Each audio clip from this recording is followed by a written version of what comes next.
Пријатели, дојдовте во уште едно издание од рубриката Прашање и одговори. Ќе дадеме веднаш време за прашањата и за одговорите, кои што најчесто луѓето ги поставуваат и на социјалните мрежи, користејќи го хаштагот Ask Јосиф, или пак на социјалните мрежи Инстаграм и Фејсбук во приватна порака. И она што е можност за секого од вас е тоа да го направи и телефонски, дали во живо, дали подоцна да се јави и можеби да го постави прашањето, а да го одговориме ова или следната среда. Ни доаѓа од Војдан, тешко ми е да прочитам корисничкото име на Инстаграм, но неговото прашање е можно ли е вежбањето да помогне да ја снема настинката и високата температура или само ќе ја влоши состојбата. Војдан, генерално вежбањето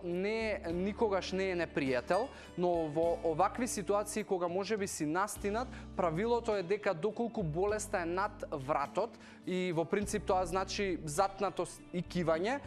слободно можеш да продолжиш да вежбаш и напротив ќе ти подобри расположение, дури може да ти ги отвори дишните патишта, но не се препорачува доколку болеста е под вратот, односно можеби имаш кашлање, воспаление на бели дробови, болки во коски, температури и така натаму, од причина што тоа може да одземе нутритивна вредност од телото, затоа што при вежбање ние луѓето трошиме нутриенти и да ти наштети.